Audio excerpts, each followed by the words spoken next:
তুমি বলো কিসের জন্য এসেছো? তখন কোরআন বলবে হুদান লিল্লাহ, আমি প্রত্যেকটা মানুষকে হিদায়াত দেওয়ার জন্য এসেছি। যখন আপনি কোরআনকে জিজ্ঞাসা করবেন কোরআন তুমি কার উপরে নাযিল হয়েছো, কোরআন বলবে নুজিল আলা মুহাম্মদ সাল্লাল্লাহু তাআলা আলাইহি ওয়াসাল্লাম, আমি ওই ব্যক্তির উপরে নাযিল হয়েছি যেই ব্যক্তিকে আজকে যদি দুনিয়ার বুকে না পাঠাইতো আল্লাহ তাবারক ওয়া তাআলা পুরো কায়নাতের কিছুই সৃষ্টি করত না। আর শুধুমাত্র তাই নয়, আল্লাহ তাবারক ওয়া তাআলা বলে আমি যে খোদা, আমি যে মাবুদ আল্লাহ, তোমরা আমাকে যে আল্লাহ বলে জেনেছো, আমি সেই নবীকে যদি না পাঠাইতাম আমি খোদা বলে জাহির হতাম না। আল্লাহর পাক কালামকে আবার আপনি জিজ্ঞাসা করেন যে কোরআন তুমি বলো আজকে বছর ঋতু 12টি মাস, রমজান মাস রয়েছে, গুরুত্বপূর্ণ রমজান মাস রয়েছে, গুরুত্বপূর্ণ মুহররম মাস রয়েছে, সফর মাস রয়েছে, রবিউল আউয়াল মাস রয়েছে, জামাদিউল আউয়াল মাস রয়েছে, জামাদিউল সানি মাস রয়েছে, এই রকম ভাবে 12টি মাস রয়েছে। কিন্তু কোরআন তুমি বলো এই 12টি মাসের মধ্যে তুমি কোন মাসের মধ্যে এসেছো? তখন কোরআন কাব্য ছাড়ে বলতে শুরু করবে শাহরুর রমজান জিলা ফিল কোরআন, আমি কোরআন, আমি আল্লাহর পাক কালাম, আমি এমন একটি মাসে এসেছি, আমি এমন একটি মহত্বময় মাসে এসেছি যেই মাসে আল্লাহ তাবারক ওয়া তাআলা এক নয় দুই নয় 30টা দিন রমজানের রোজাকে দিয়েছে, যেই মাসে আল্লাহ তাবারক ওয়া তাআলা সমস্ত কবরবাসীর আযাবকে বন্ধ করে দেয়, যেই মাসে আল্লাহ তাবারক ওয়া তাআলার প্রতি গাছপালা, নদ নদী, পাহাড় পর্বত, কীট পতঙ্গ সকলে মিলে আল্লাহকে সিজদা করতে থাকে, যেই মাসে আল্লাহ তাবারক ওয়া তাআলা বলে দুনিয়ার বুকে যত আমি জিন ও জগতে পাঠিয়েছি তাদেরকে হাওয়া বন্ধ করে দিই। আল্লাহর পাক কালামকে জিজ্ঞাসা করেন ওই মাসটা কোন মাস, ওই মাসটা কোন মাস, ওই দিনটা কোন দিন ছিল? তো আল্লাহর পাক কালাম বলবে শাহরুর রমজান জিলা ফিল কোরআন, ওই মাসটা হচ্ছে কি ওই মাস যেই মাসে আল্লাহ তাবারক ওয়া তাআলা তিনটে ভাগে বিভক্ত করে দিয়েছে। প্রথম মাসটা হলো, প্রথম 10টা দিন হলো রহমত দিয়ে সাজিয়ে দিল, দ্বিতীয় 10টা দিন হলো মাগফিরাত দিয়ে সাজিয়ে দিল, তৃতীয় 10টা দিন হলো নাজাত দিয়ে সাজিয়ে দিল। আপনি যখন কোরআনকে জিজ্ঞাসা করবেন কোরআন আমরা তো সবই বুঝতে পারলাম, রহমত রয়েছে, মাগফিরাত রয়েছে, নাজাত রয়েছে, কিন্তু মাসটা তো বলে দাও। তখন কোরআন বলবে ওই মাসটা 11টি মাস পরে আল্লাহ তাবারক ওয়া তাআলা বছরে একটি মাস রোজা দেয়, ওই ফরজ রোজা আল্লাহ তাবারক ওয়া তাআলা আল্লাহর ফরজ যে আদায় করার জন্য ওই একটি মাস 30টা দিন রমজানের রোজাকে দিল। আমি কোরআন ওই রমজান মাসের মধ্যে আসলাম। যখন আপনি আবার কোরআনকে জিজ্ঞাসা করবেন কোরআন আমি তো বুঝতে পারলাম তুমি রমজান মাসে আসলে, কিন্তু এটা তো বললা না তুমি ফজরের সময় আসলে, না জোহরের সময় আসলে, না মাগরিবে আসলে, না এশায় আসলে, না আসরে আসলে। তখন কোরআন বলবে ইন্না আনজালনাহু ফি লাইলাতুল কদর, ওই রাতের মধ্যে আমি এসেছি, ওই সময়ের মধ্যে এসেছি যেই দিনটার মধ্যে আল্লাহ তাবারক ওয়া তাআলা বলে ওই লাইলাতুল কদরের রাত এমন একটি রাত যেই রাতে আমি আল্লাহ 7 আসমান থেকে নিচে নেমে এসে প্রথম আসমানে আমি বান্দাদের জন্য অপেক্ষা করে থাকি, আমি বান্দাদের জন্য দাঁড়িয়ে থাকি। কেন দাঁড়িয়ে থাকি? কখন আমার কোন বান্দা আমাকে একবার ভালোবেসে আল্লাহ বলে ডাকবে, আমাকে ভালোবেসে আমার কাছে তওবা করবে, আমাকে ভালোবেসে তার গুনাহ মার্জনা চাইবে, আমাকে মহব্বত করে সে তার রমজানের রোজা রাখার সওয়াব চাইবে, আমাকে ভালোবেসে সে তার পরিবারের জন্য দোয়া চাইবে, আমাকে ভালোবেসে সে তার বাবা মা মরার জন্য দোয়া চাইবে, আমাকে ভালোবেসে ওর খানদানের জন্য সে আমার কাছে দোয়া চাইবে। আমি মাবুদ আল্লাহ আমার ওই বান্দার ডাকটাকে শুনতে পেয়ে থেকে আমি সহ্য করে থাকতে পারি না, আমি সহ্য করে থাকতে পারি না। লা তাকনাতু মির রাহমাতিল্লাহ, আমি আল্লাহ 7 আসমান থেকে নেমে এসে প্রথম আসমানে আসি আর আমি আল্লাহ সমস্ত বান্দা বান্দীদের জন্য দোয়াকে কবুল করি। তাদের দোয়াকে কবুল করার পরে আমি তাদের জন্য 40 বছরকার ইবাদতকে আমি লিখে দিব। সুবহানাল্লাহ। আমি আল্লাহ তাদের জন্য 40 বছরকার গুনাহকে মাফ করি সেই রাতে আমি কোরআন ইন্না আনজালনাহু ফি লাইলাতুল কদর ওই রাতের মধ্যে আমি কোরআন আসলাম যেই রাতে আল্লাহ লাইলাতুল কদরের রাত সৃষ্টি করলো ও রাতের বাপজি ভাইরা একটা জিনিস মনে মনে চিন্তা করবেন আল্লাহ সে পাক কালাম এমন একটি পাক কালাম যেই কোরআন আপনি যখন সিনাতে লাগিয়ে নেবেন আপনি আপনার সিনাতে বুকে লাগিয়ে নেবেন আল্লাহ তাবারক ওয়া তাআলা বললো ও কোরআন নিজের সিনাতে মানে নিজের সিনাতে লাগানো হচ্ছে কি ইবাদত ও কোরআন দুই হাতটা স্পর্শ করা হচ্ছে কি ইবাদত ও কোরআন দুই ঠোঁট দ্বারা চুমু খাওয়া হচ্ছে কি ইবাদত ওই কোরআন দুই চক্ষু দ্বারা মানে জিয়ারত করলে তার ইবাদত ওই কোরআন নিজের জবান দ্বারা শ্রবণ করলে সেটা হচ্ছে কি ইবাদত ওই কোরআন আপনি দুই কান দ্বারা যদি কোরআন তেলাওয়াত করা শোনেন সেটা হচ্ছে কি ইবাদত যেই কোরআন মসজিদে গেলে পাবেন ওই কোরআন মাদ্রাসায় গেলে পাবেন যেই কোরআন মাকতাবে গেলে পাবেন ওই কোরআন প্রত্যেকটা মুমিন মুসলমানের ঘরে ঘরে গিয়ে পাবেন সেই পাক কালামে বলে ওয়ালা তাকুনু লিমান ইউকালু ফি সাবিলিল্লাহি আমওয়া এ দুনিয়াবাসী তোমরা শুনে নাও হে দুনিয়াবাসী তোমরা জেনে নাও যারা আমার রাস্তায় শহীদ হয়ে গেল তাদেরকে তোমরা মৃত্যু বলো না তাদেরকে তোমরা মরা বলো না বরং তারা জিন্দা আছে তারা কবরে জিন্দেগি বাস করে তারা কবরে এই দুনিয়া যেরকম চলাফেরা করতো তারা কবরে গিয়েও ঠিক সেরকম ভাবেই চলাফেরা করে পার্থক্য শুধু একটাই মানে পার্থক্য শুধু একটাই তাদেরকে শুধু আমরা দুই চক্ষু দ্বারা দেখতে পারি না তাই ব্রাদার মুহাদ্দিস সাহাবায়ে কিরাম আমার হোসেন পাক রাদিয়াল্লাহু তাআলা আনহু এই কারবালার ধরতিতে যাওয়ার জন্য তৈরি হতেছিলেন নিজের নানা জানের রওজা মুবারকে গিয়ে একটা কথা বলতেছে ও গো দয়ার নানা জান ও গো সরওয়ারে মদিনা ও গো দয়ার নানা জান ও গো সরওয়ারে মদিনা তোমার হোসেন হয়েছে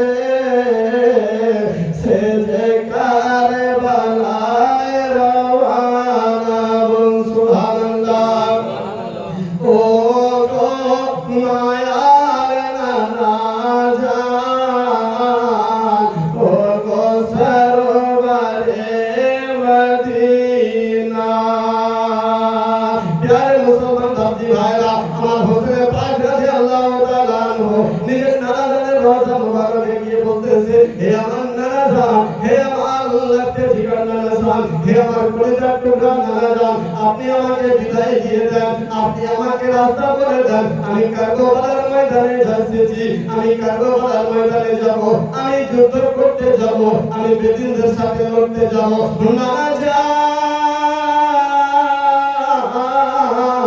আজকে তোমার কলিজার টুকরা হোসেন আজকে তোমার বাজার সামনে এসে দাঁড়িয়ে আছে তোমার কাছে জিয়ারত করতে আছে তোমার কাছে রাস্তা বলে নিতে আসতেছে তোমার কাছে ওয়াদা নিতে আসতেছে আমার দয়ার সাগর নবী আমার ওই মদিনা মানওয়ালা ধরতি থেকে ওই মদিনা মানওয়ালা রাস্তা মোবারক থেকে মাজার থেকে উঠে পড়ে বলে নিজের সিনাতে লাগিয়ে নিল নিজের সিনাতে লাগাবার পরে বলে তারা হোসেন আজকে তুমি কারবালার ময়দানে যাবে তোমাকে কারবালার ময়দানে শহীদ হতে হবে ওই কারবালার প্রান্তরে তোমার সঙ্গে সাথী আর কেউ থাকবে না ওই কারবালার ময়দানে তোমাকে আর খাবার দাবার দেওয়ার জন্য কেউ থাকবে না তোমাকে তোমার সঙ্গে সাথী কেউ আর থাকবে না হে আমার তারা হোসেন হে আমার কলিজার টুকরা হোসেন তুমি কারবালার প্রান্তরে যদি তোমাকে লড়তে হয় তোমাকে একাই লড়বে তোমাকে কারবালার প্রান্তরে তোমাকে শহীদ হতে হবে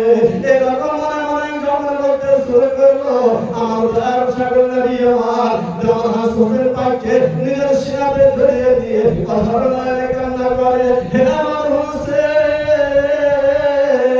ওই কারবালার ময়দানে তুমি যখন চলে যাবে ওই কারবালার প্রান্তরে তুমি যখন চলে যাবে যাওয়ার আগে তোমার বাপ শেরে খোদা মুফতি কুশা হায়দারে কারবার তুমি তার সাথে জিয়ারত করে এসোগা তোমার মা জান্নাতের সওদা মা ফাতেমা তো তোরা আমার বেটির সাথে তুমি দিদার করো না আমার আমার হোসেনের ভাই নানাজানের কাছ থেকে যখন এই বিদায় রজনীটা নিয়ে চলে আসলো, রাস্তা দিয়ে আসার পরে নিজের বাপের মাজারে কবরে গিয়ে যেন জিয়ারত করতেছে। আব্বা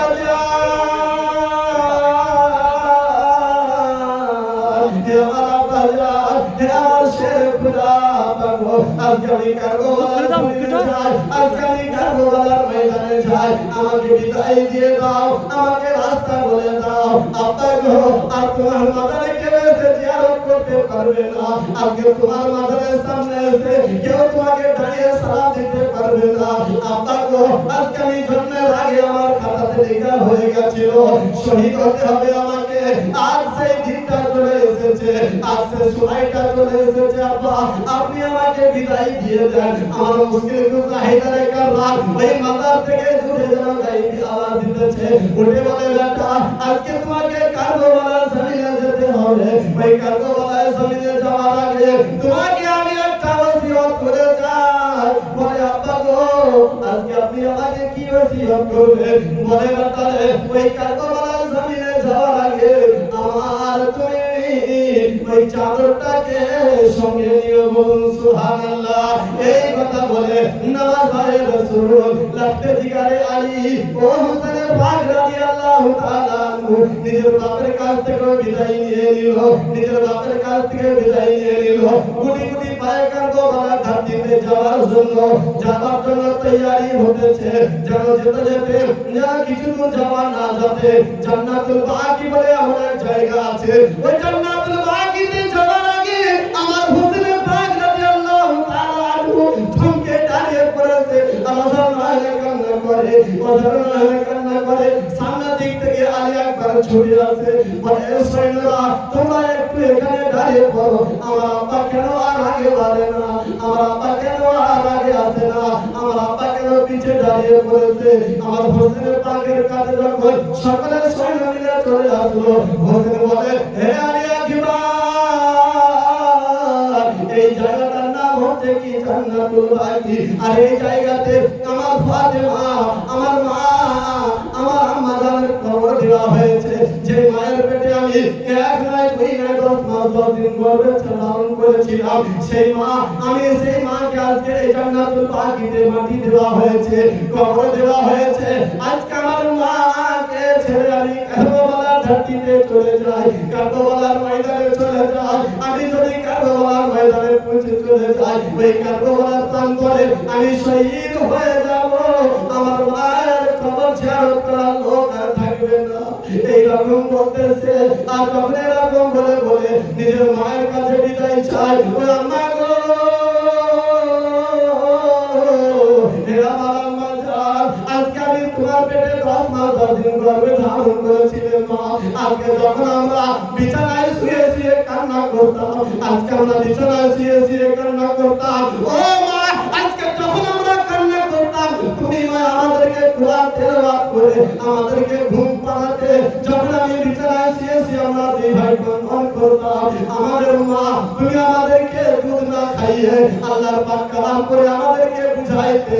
আজকে সেই মা, আজকে আমি তোমার সন্তান হয়ে তোমার কাছে এসেছি। ওই কারবালার জমিনে আমাকে যেতে হবে, ওই কারবালার ময়দানে আমাকে যেতে হবে, আমাকে শহীদ হতে হবে। কিন্তু মা, আজকে যখন আমি শহীদ হয়ে যাব, তোমাকে আমি আর দেখতে পাবো না। আমার ফাতিমা জোহরা রাদিয়াল্লাহু তাআলা আনহা যেন মাথা থেকে বলতেছে, হে আমার বেটা, হে আমার কলিজার টুকরা, হে আমার হোসেন, তুমি যাও কারবালার ময়দানে যাও। আমি তোমার মা ফাতেমা, আমি 9 তারিখে কারবালায় যাব। সুবহানাল্লাহ, সুবহানাল্লাহ। যখন হোসেন পাক রাদিয়াল্লাহু তাআলা আনহু নিজের মায়ের কাছে এইটা বলতেছে, মা তুমি আমাকে বিদায় দিয়ে দাও, আমি কারবালার ময়দানে যাচ্ছি, তখন ফাতেমা বলতেছে, বেটা তুমি যাও, আর আমি তোমার ওই ময়দানে তোমার কাছে আমি 9 তারিখে দেখা করব। বিরাদার বাপজি ভাইরা, যখন এই কথা বলে আমার হোসেনের পাক রাদিয়াল্লাহু তাআলা আনহু মায়ের কাছ থেকে বিদায় নিয়ে চলে আসলো, মায়ের কাছ থেকে বিদায় নিয়ে চলে আসলো। আর বলতেছে বোনের কাছে চলে আসলো। বোন জয়নাবকে বলে, বোন আমি কারবালার ময়দানে যাব, আমি কারবালার প্রান্তরে যাব, তুমি আমাকে আমার পুত্র পাঠিয়ে দাও। বলে ভাই তোমাকে, তুমি কারবালার প্রান্তরে যাবে, তোমাকে আমি কি জিনিস দেব? বলে বোন রে, আজকে তুমি আমার আম্মা জানের চাদরটা দিও, আর আমার নানা জানের একটা পাগড়ি মুবারক দিও, আর আমার আব্বা জানের একটা ধান মুবারক দিও। এইরকম বলে বোন এই তিনটে জিনিস তুমি দিয়ে দিও, কিন্তু বোনের আর একটা জিনিস সংক্ষেপ করে দিয়ে দিও। ও প্যারে মুসলমান, আজকে দুনিয়ার বুকে আমাদের কোনো ঘরে খাবারের অভাব হয় না, আজকে কোনো ঘরে আমাদের খাবারের অভাব হয় না।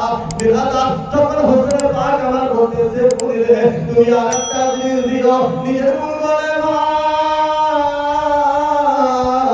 তুমি আমাকে বলো আমি তোমার জন্য আবার কি খাবার কি দেব? তখন আমার হোসেন পাক বলে বোন আমার জন্য যদি কোনো ঘরে খাবার থাকে তুমি বেঁধে দিও।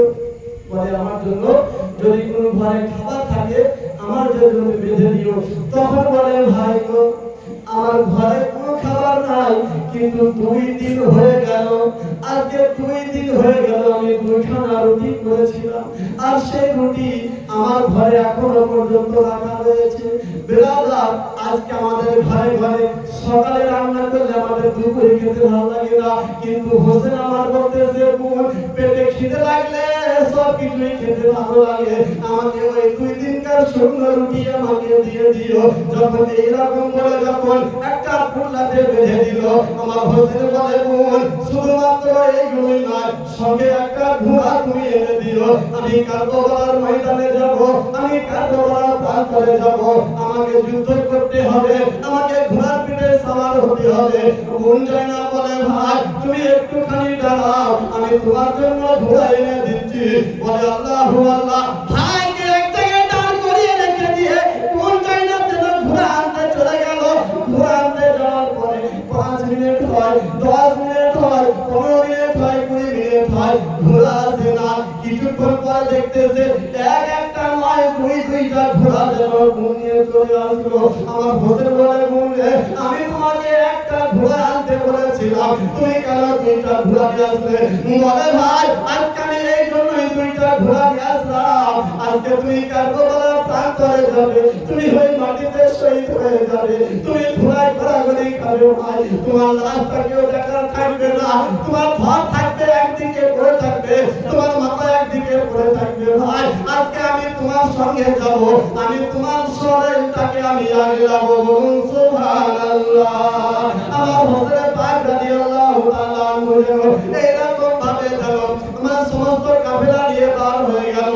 ওদিকে বিবি শাইর বানু নিজের স্বামীর কাছে এসে বলে হে আমার মাতার তার, হে আমার কলিজার টুকরা স্বামী, আজকে তুমি যখন আমাকে বাড়িতে রেখে চলে যাবে, আমাকে তো দেখভাল করার কেউ থাকবে না, আমাকে তো দেখভাল করার কেউ থাকবে না, হঠাৎ করে কেউ যদি কোনো বদনাম দিয়ে দেয়, হে আমার স্বামী তার জন্য বলছি আমি আপনার সঙ্গে যাব।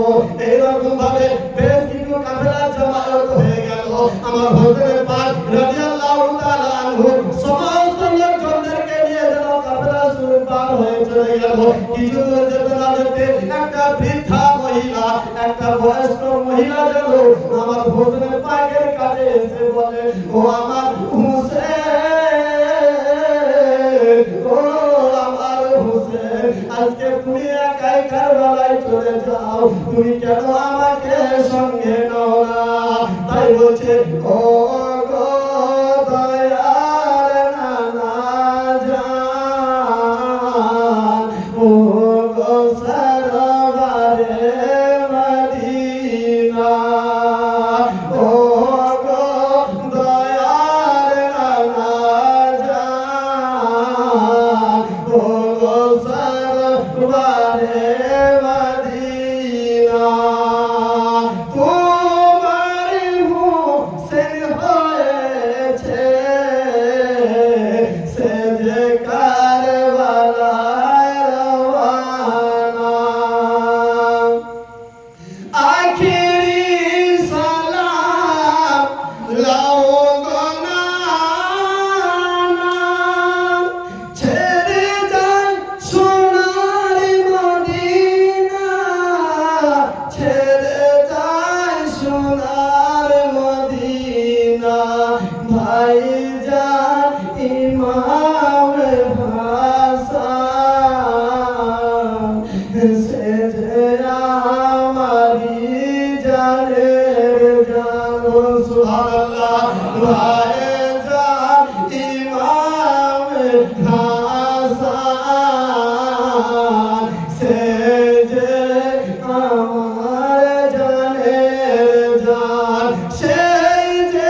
কিছু দূর যেতে না যেতে একটা বৃদ্ধা মহিলা বয়স্ক মেয়ে ছেলে এসে হোসেন পাককে বলে, হোসেন গো, হে আমার হোসেনের মা, একটু দাঁড়িয়ে যাও। বলে, কেন কেন আমি দাঁড়াবো? বলে, হোসেন আমার, আজকে আমার ছেলে আজকে বাড়িতে হয়েছে, সে যাবার জন্য তৈরি হচ্ছে।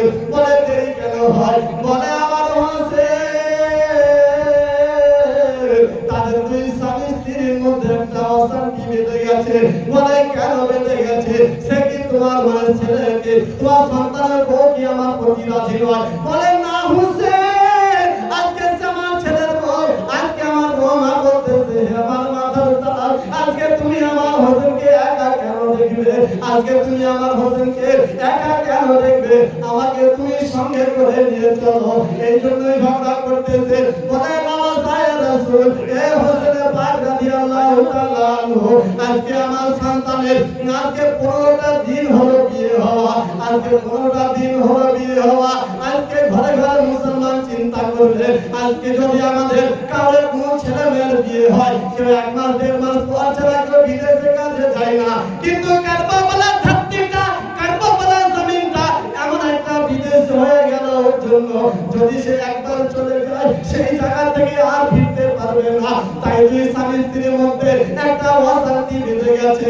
আজ 15টা দিন হলো বিয়ে হওয়া। আমার হোসেন বলে, মা, আজকে বলো বলো তোমার সন্তানের নাম কি? আমার সেই বৃদ্ধা মহিলা বলে, হে আমার হোসেন, আমার সন্তানের নাম আব্দুল ওয়াহাব কালবি। বলুন সুবহানাল্লাহ। এইরকম মনে মনে এইরকম বলতে বলতে যেন সকলে কাফেলা নিয়ে ওই কারবালার জমিনে চলে গেল, কারবালার প্রান্তরে চলে গেল।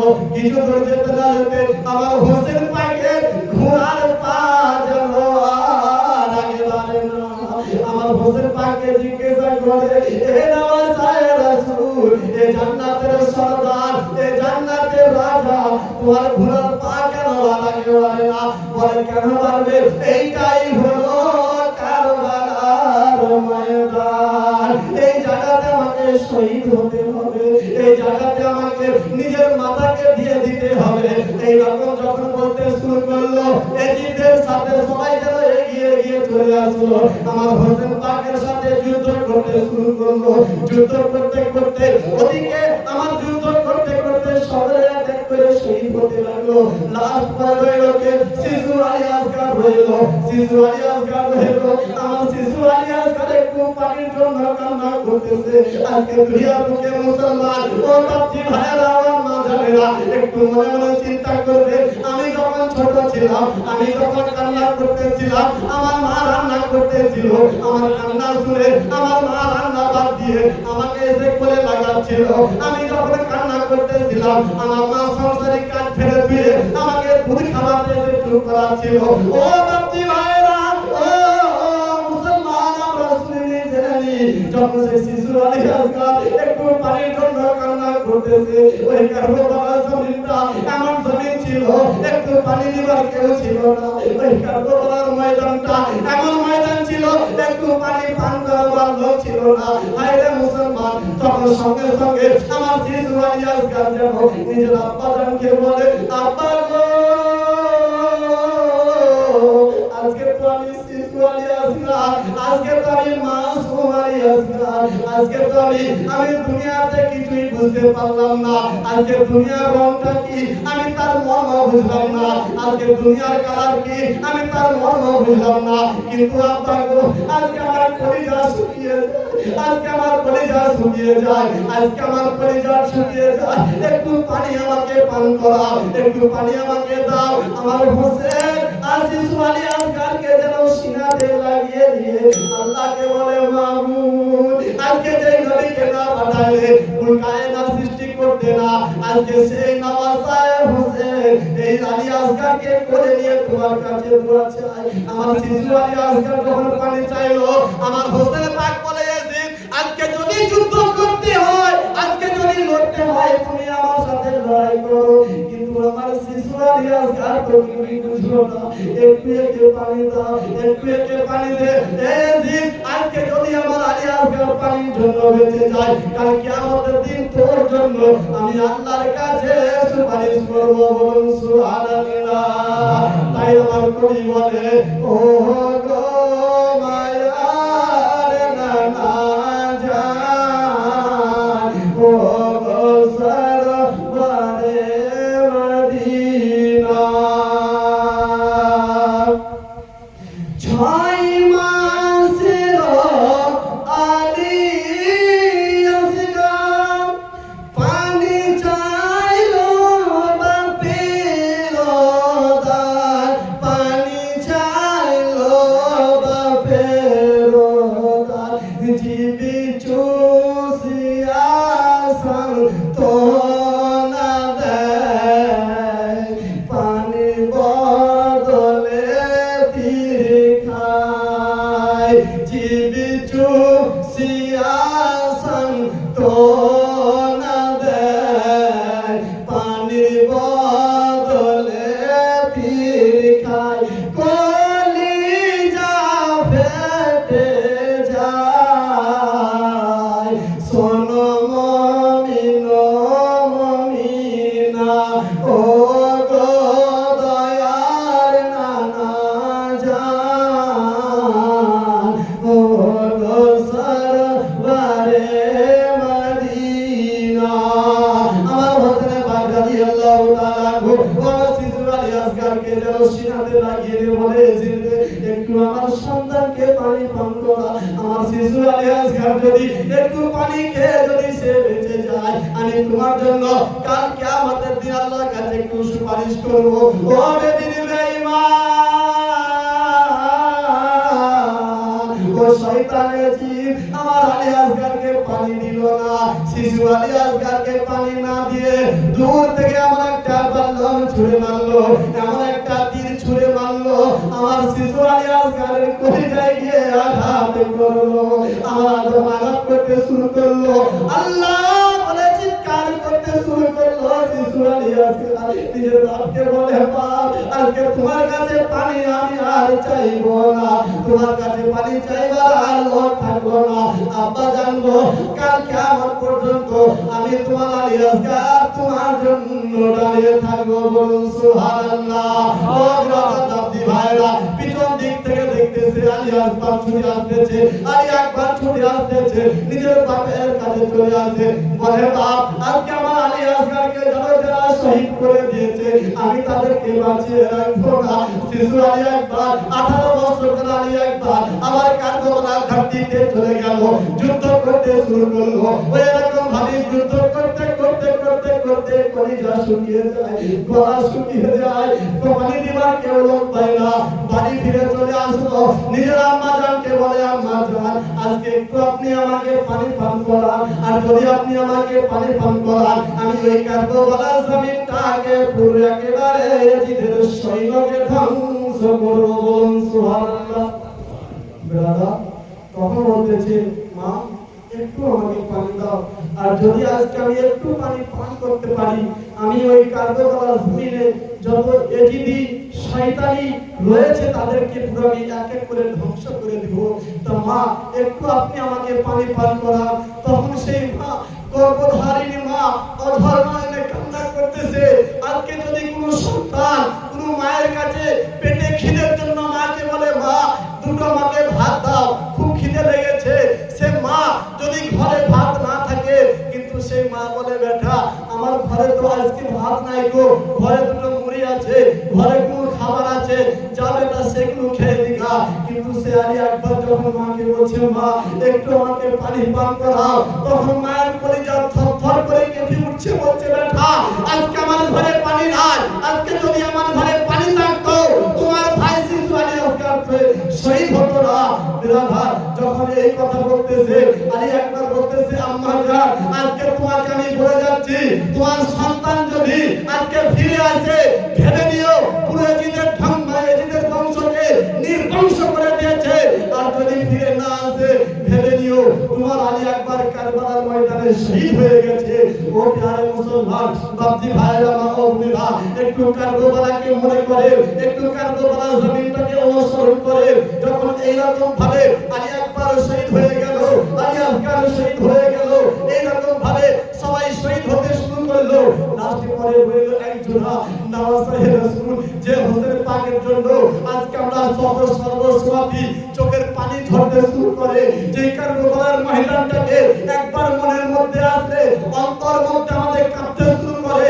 সে হোসেন পাক আমার ওই কারবালার ধরতিতে যখন যুদ্ধ করতে শুরু করলো, যুদ্ধ করতে করতে যেন কলিজা শুকিয়ে যায়। যাদের এই হালাত হয়েছিল ঠিক সেরকম ভাবে কলিজা শুকিয়ে যায়। ও বিরাদার বাপজি ভাইরা, এইরকম চলে কারবালার ধরতিতে ফুরাত নদীতে পানি শুকিয়ে গেল, ফুরাত নদীতে পানি শুকিয়ে গেল।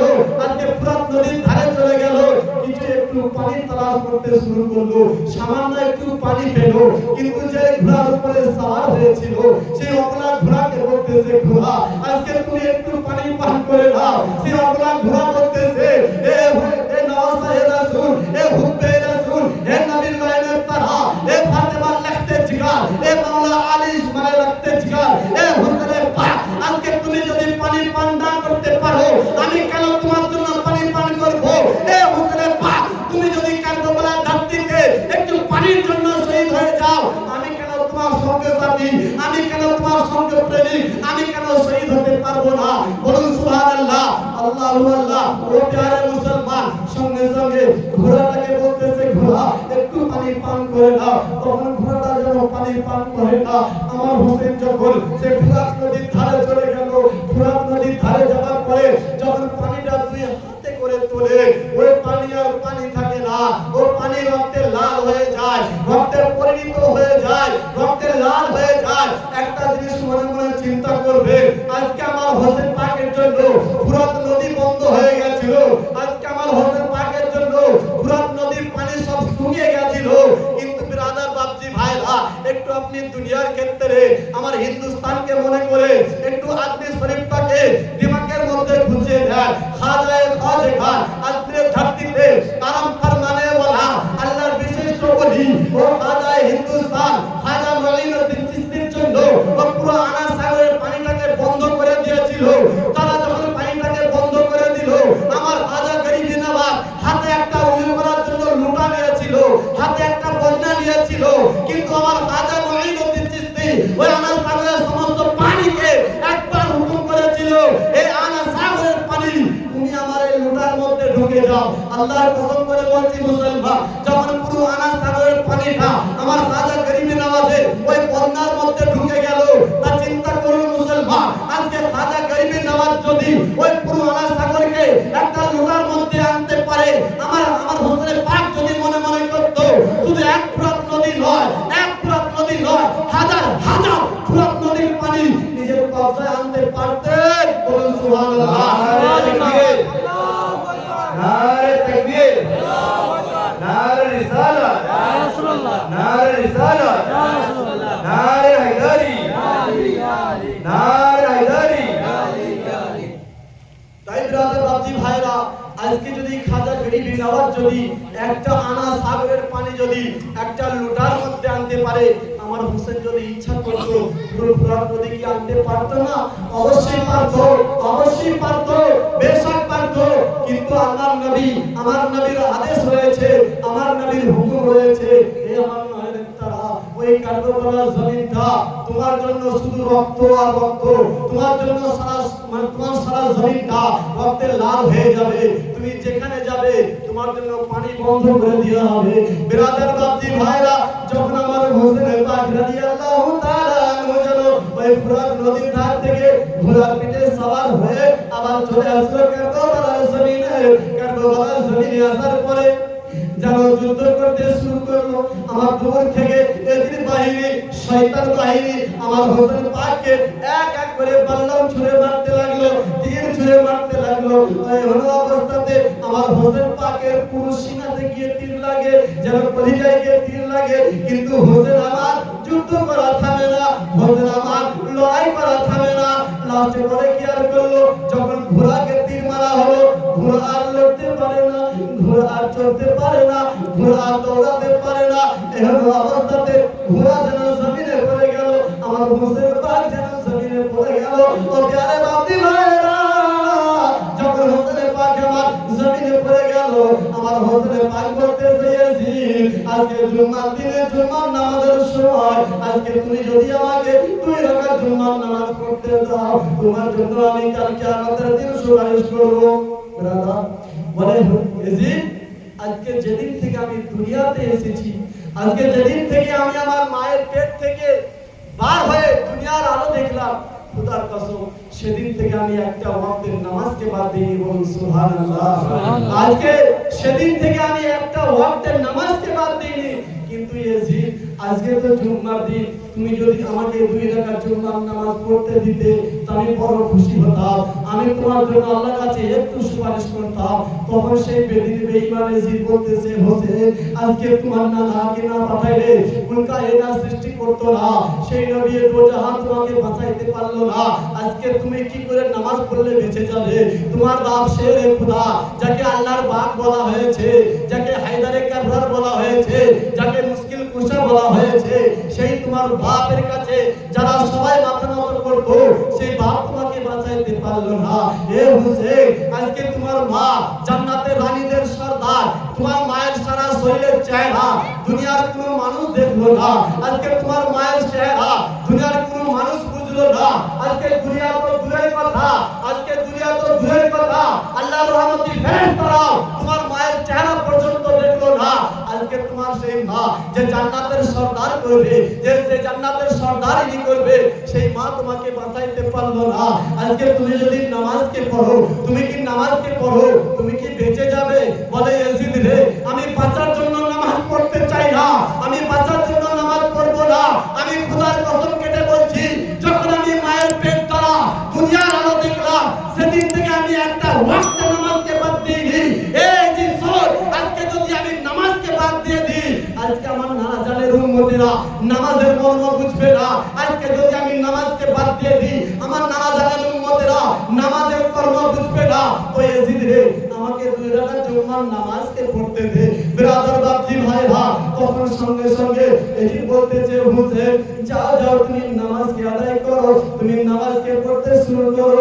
আমার হোসেনের পাক নামাজে রাসূল হুব্বে রাসূল মা ফাতেমা লাগতে জিগার, মাওলা আলীর মুশকিল কুশা শের খোদা কলিজার টুকরা, আমার নবী মায়ের তারা ইমামে হোসেনের পাক উজু বানালো, নামাজকে পড়ার জন্য নিয়ত করলো। নামাজ পড়তে যখন নিয়ত করার পরে সূরা ফাতিহা পড়তে শুরু করলো, সূরা ফাতিহা পড়ার পরে একটা সূরা পড়তে শুরু করলো, রুকু চলে গেল, রুকু যাওয়ার পরে সিজদা চলে গেল। ও প্যারে বাপজি ভাইরা, এই অবস্থাতে আমার হোসেনের পাককে ওই সিজদা থেকে আর উঠতে দেয় না, সিজদা থেকে আর উঠতে দিল না। যখন সিজদা থেকে উঠতে না দিল, আমার হোসেনকে জমিনে ফেলে দিল, আর যখন জমিনে ফেলে দিল, আমার হোসেনের সিনাতে বসে শুরু করলো। ও ইয়াজিদ রে ঈমান, আমার হোসেনের যখন সিনাতে বসেছে, গর্দানে ছুরি চালায়, যেন খোদার কসম বলে মুসলমান, আমার হোসেনের গলা তো কাটা দূরের কথা, একটা লোম পর্যন্ত কাটে না। বলুন সুবহানাল্লাহ। হোসেন বলে, ইয়াজিদ রে, আজকে তুমি একবার নয়, 2 বার নয়, আজকে তুমি হাজার হাজার বার তোমার এই ছুরি দিয়ে আমার গলাতে তুমি চালাও, একটা বার আমার লোম কাটবে না। বলে, কেন কেন? তোমার এই নাপাক ছুরি আমাকে স্পর্শ করতে পারবে না। ইয়াজিদ, বেদিনী বেঈমান শয়তান ইয়াজিদ, তোমার এই নাপাক ছুরিতে আমার গলা কাটবে না। কেন কাটবে না? আমি নাওয়াসায়ে রাসূল, আমি রাহমাতুল আলামিনের কলিজার টুকরা, আমি নবীর নাতি হুসাইন, আমার এই গর্দানে, আমার এই মুখে আমার নানা জান একবার নয়, 2 বার নয়, হাজার হাজার বার চুমু খেয়েছে। বলুন সুবহানাল্লাহ।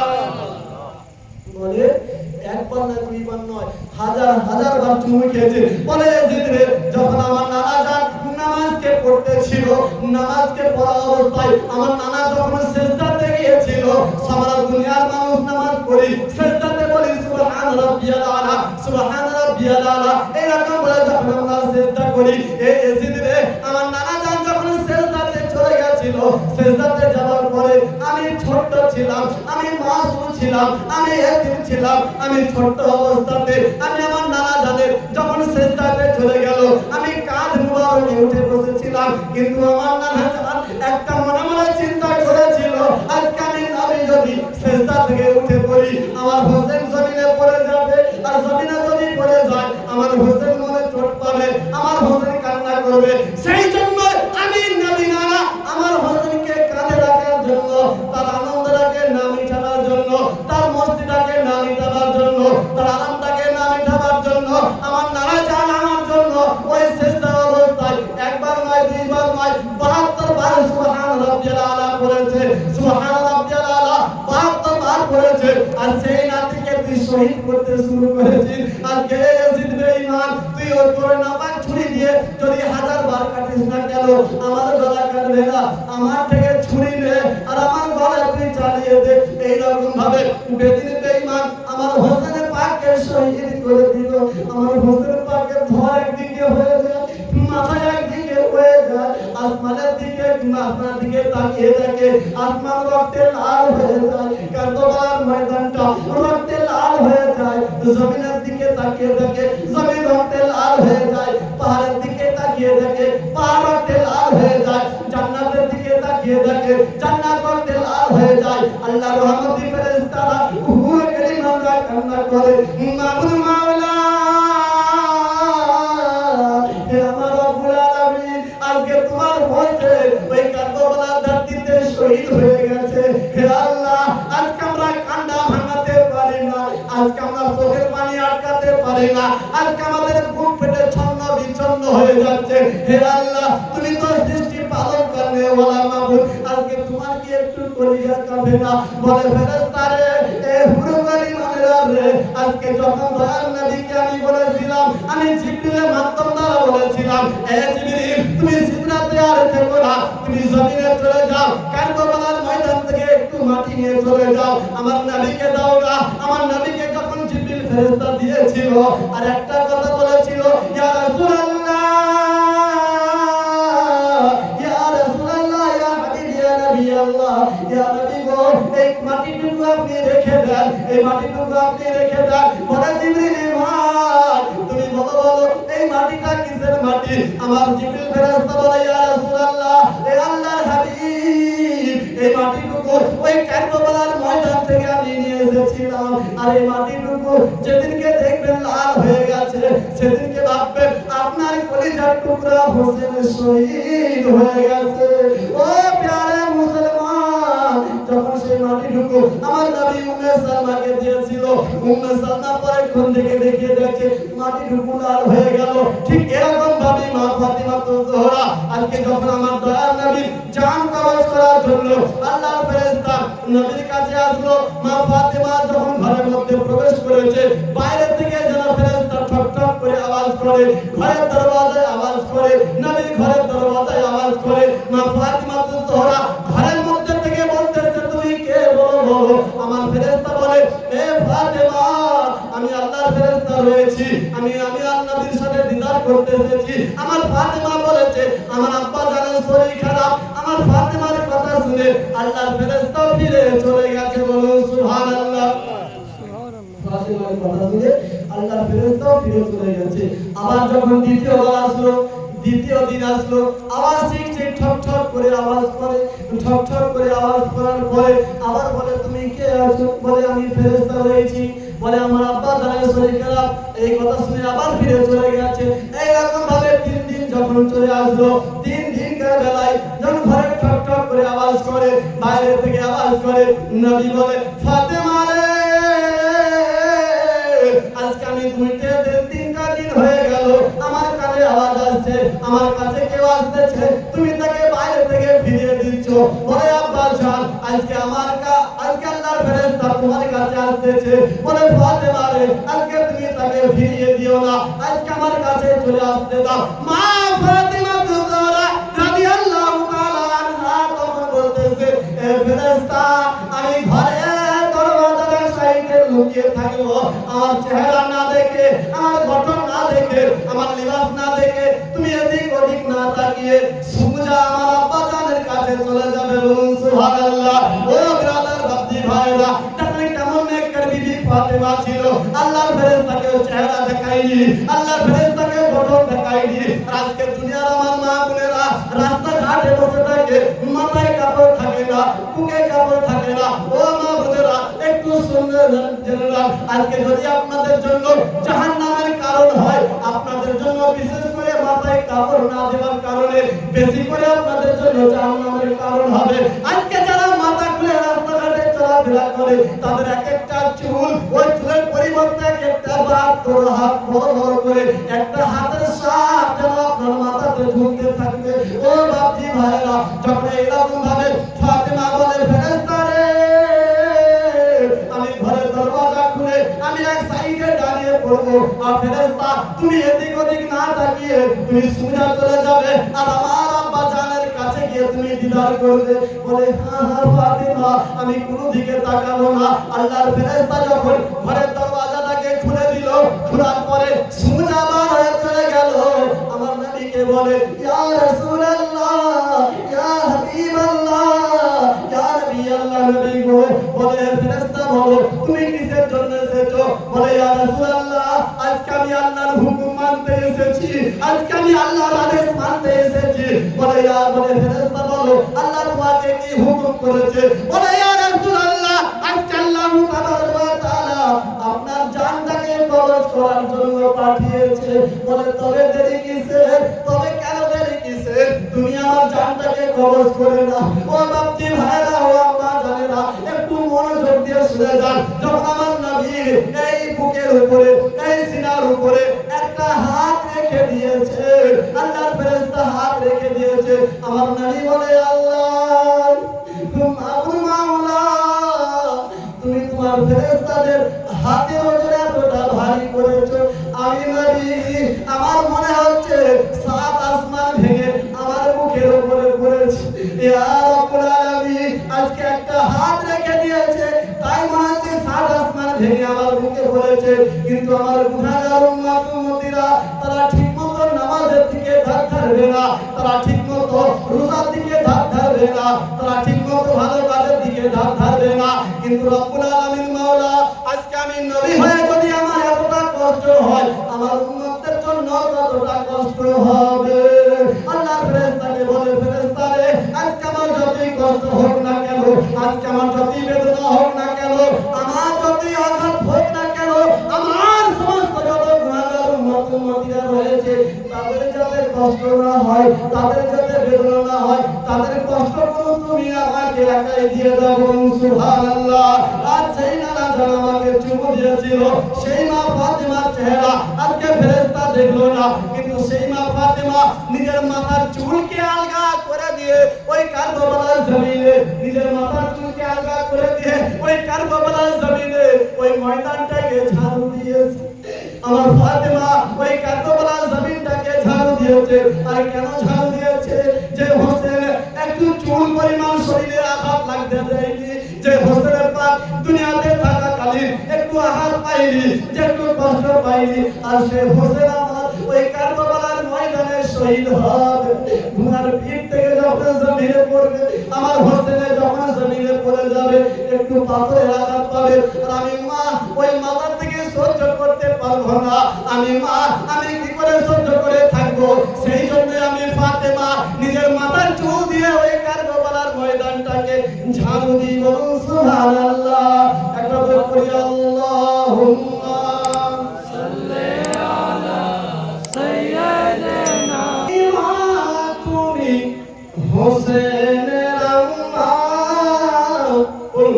ওগো ফাতেমা তুমি হোসেনের আম্মা, পিতা জাহার শেরে খোদা নবীজি নানা, পিতা জাহার শেরে খোদা নবীজি নানা। ওগো ফাতেমা তুমি হোসেনের আম্মা, ওগো ফাতেমা তুমি হাসানের আম্মা, পিতা জাহার শেরে খোদা নবীজি নানা, পিতা জাহার শেরে খোদা নবীজি নানা জান্নাতের ওই বাগানে তুমি কত সাজিয়েছো নবীজির পাসিনা দিয়ে তৈরি করেছো সুবহানাল্লাহ জান্নাতের বাগানে তুমি কত সাজিয়েছো নবীজির পাসিনা দিয়ে তুমি সাজিয়েছো শেরে খোদা মুশকিল কুশা শেরে খোদা মুশকিল কুশা চাহাই পিতা ওগো ফাতিমা তুমি হোসেনের আম্মা শেরে খোদা যাহার পিতা নবীজি নানা বলো শেরে খোদা যার পিতা নবীজি নানা বলো শেরে খোদা যার পিতা নবীজি